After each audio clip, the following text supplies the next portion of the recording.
ভিন্নধর্মী school শিক্ষিকা শ্লীলতাহানির ঘটনায় পালংঘাট জিপির পনিরমুখ এলাকায় চাঞ্চল্য সৃষ্টি হয়। জানা যায়, সোমবার পল্লী উন্নয়ন বিদ্যানিকেতন নামের বেসরকারি স্কুলের শিক্ষিকা স্কুল ছুটির পর বাড়ি যাওয়ার জন্য গাড়ির অপেক্ষা করছিলেন। ওই সময় দুজন দুষ্কৃতিকারী শিক্ষিকার একাকিত্বের সুযোগ নিয়ে শ্লীলতাহানির চেষ্টা করে বলে অভিযোগ। এ নিয়ে পালংঘাট আউটপোস্টে দুজন দুষ্কৃতীকে অভিযুক্ত করে মামলা দায়ের করেন শিক্ষিকার পরিবারের লোকেরা।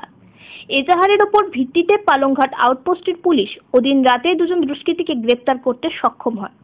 এদিকে মঙ্গলবার বাম অলরাউন্ড ডেভেলপমেন্ট নমশূদ্র সোসাইটির পক্ষ থেকে ধলাই থানায় একটি স্মারকপত্র নিয়ে উপযুক্ত শাস্তির দাবি করে সংস্থার সভাপতি শ্যামবাবু রায় সহ অন্যান্যরাও।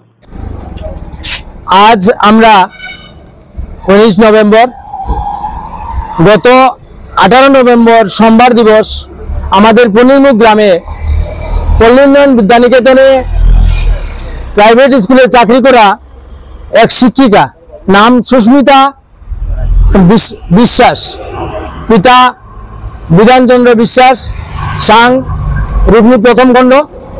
উনি স্কুলে চাকরি করেন, আমাদের পল্লী উন্নয়ন বিদ্যানিকেতনে চাকরি করেন। চাকরি করা অবস্থাতে উনি ছিলেন। ওই দিন ওনার পড়াশোনার কাজ শেষ করে, কার্যক্রম শেষ করে যখন বাড়ি যাওয়ার পথে তিনি রওনা করছেন, ঠিক সেই মুহূর্তে রাস্তার মধ্যে আসার সঙ্গে সঙ্গে রাস্তাতে দেখা যায় তিনি দাঁড়িয়েছেন, গাড়ির জন্য অপেক্ষা করছেন, গাড়ি আসছে না, গাড়ির জন্য অপেক্ষা করছেন।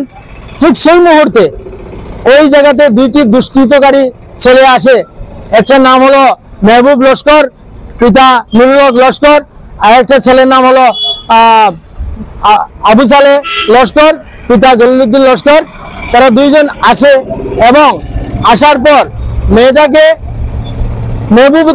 মেহবুব লস্কর মেয়েটার গুপ্ত স্থানে হাত দেয় এবং জাপটাজাপটি করে ওনাকে, ওই শিক্ষিকাকে একদম মানে এতভাবে নোংরাভাবে ব্যবহার করেছে, যেটা আরো কিছু তর্কাতর্কি এবং গালাগালিও করেছে। তারপর ওর শ্লীলতাহানি করেছে। তার জন্য আমরা এত অঞ্চলের জনগণ সবাই মিলে ওর পাশে দাঁড়িয়েছি।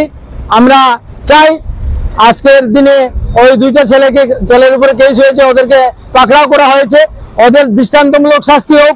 আমাদের নমশূদ্র সমাজ উন্নয়ন সংস্থা বামদলাই থেকে এটা আমাদের দাবি যে এই ছেলে দুইটার যে উপযুক্ত, যে সবচেয়ে বেশি দোষী, তাকে উপযুক্ত শাস্তি দেওয়া হোক।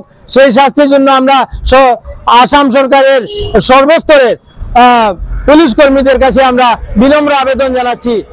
নমস্কার সবাইকে।